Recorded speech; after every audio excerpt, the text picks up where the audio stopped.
what do you expect to see? What do you want to see in November? Now, you come out of these first 2 months.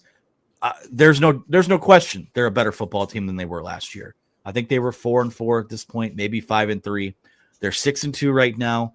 They've got three games coming up where they will be double-digit favorites at least. I actually, I'll be honest, I haven't seen the line for the Purdue game yet, but you're at home against one of the worst teams in the Big Ten. I assume because that the DNA of this team is to play teams a little closer than maybe they should in some of these games down the stretch, but they're gonna. I think I'm pretty comfortable saying they're gonna be 9-2. It's just, what do these next three look like, and how does it position you for that last game of the year? And I don't talk about, I guess, record when you look at these games. If they had next year's schedule, and I understand that it's a hypothetical, where would they be right now? Would they be 4-4? I think that's probably more likely than 6-2. What do you have next year? You've got Indiana at home. You've got tougher road games. You got to Oregon.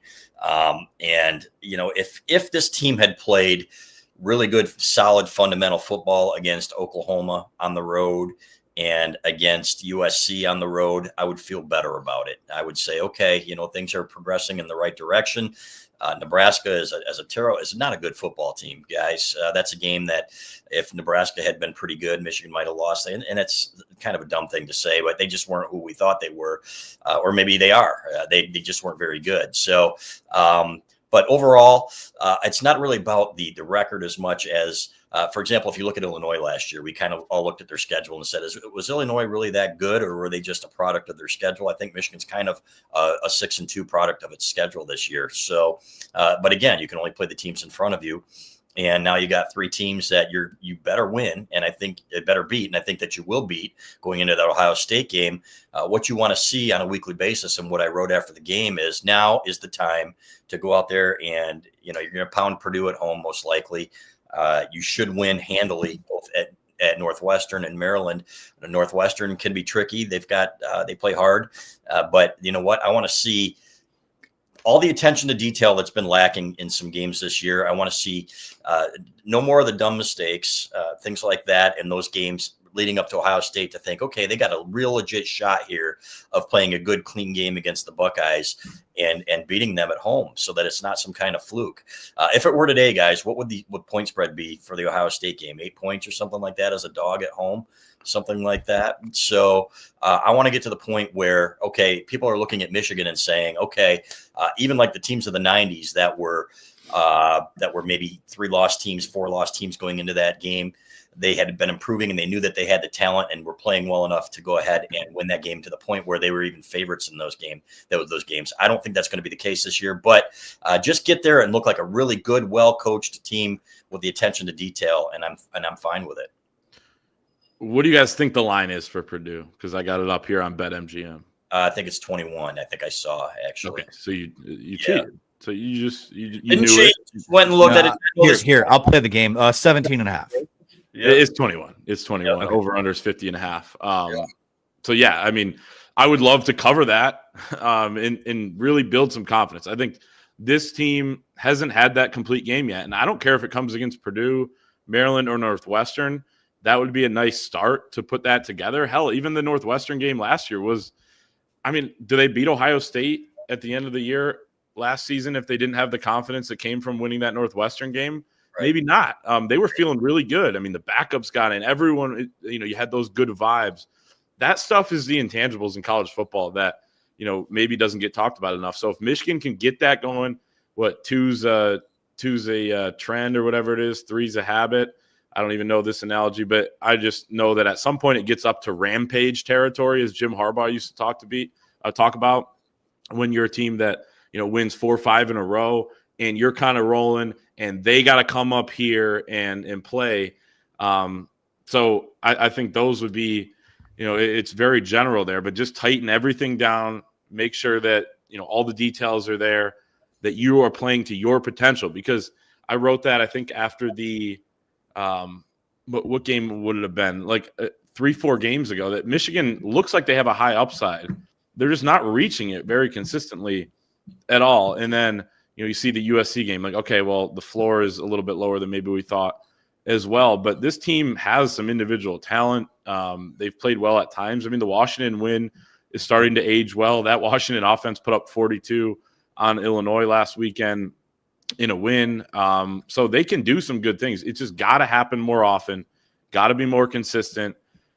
Defense has to really come together and probably be a top 10 defensive team or top 10 unit in the country if they're going to beat Ohio State at home. And the offense has to progress. The pass game has to get better. But there's still time. You got a bye week in there to work on some things. You have some games against lesser opponents that you can get some things going, get a rhythm. So things are possible, but it's November now, next time you take the field. So they have to start happening pretty darn quickly here. When you talk about that Washington game, I'm sorry, AB, real quick.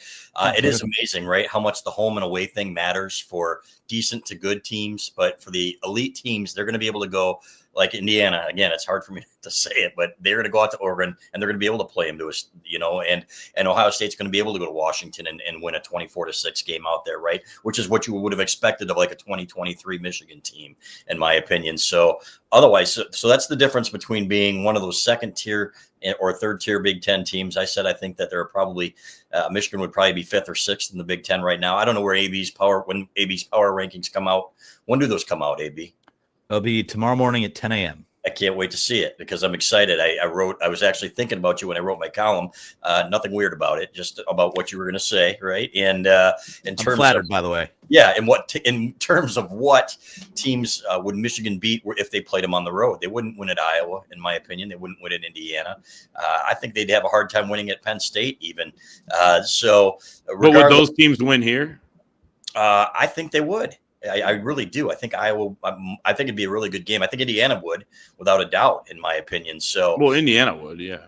Yeah, right, exactly. So, regardless, it's going to be interesting to see how the rest of the schedule plays out. There are a lot of games still that are going to tell us a lot about Big Ten teams, including Ohio State and Michigan, because really, as somebody noted over here, who have they played, guys? I understand that but they're doing everything they should, right? And you can only play a schedule in front of you, but we don't really know what they're going to look like when they play against better athletes because they've played a schedule that, to me, has been relatively simple. Oh, and we saw last year, too. I mean, this is a Michigan team that played its best football game. It just kind of came out of nowhere when they blew out Northwestern that game before Ohio State. And I think that's maybe where I'm at in terms of, by the time the Ohio State game comes around, because this team, I think in some ways is similar to the 2015 Michigan team, just in terms of talent, potential, what have you. Somewhere between the 2015 and the 2021 team, where that 2015 team, the week before they played Ohio State, mind you, they got blown up by Ohio State the next week. They went into Penn State and won a tough football game. The 2021 Michigan team went to Maryland that week before Ohio State, blew their asses out. And you're like, all right, I think they're as ready as they possibly can be. Just get the wins first and foremost, but just position yourself to get better. I don't think there's any question that they are better than last year. They have a chance to still get better, but you don't want to leave. I feel like I use the term meat on the bone every single week. You can't keep doing that and build the equity you need to play championship caliber football. So it's going to be interesting to see how it all plays out. These next couple of weeks, I think the rivalry games, again, Michigan State, probably a bottom 3 team in the conference, but it's a rivalry game. You get out there with a win. These next couple of weeks, I do think the how of it, how it looks and what they're doing and how they progress is incredibly and extremely important here.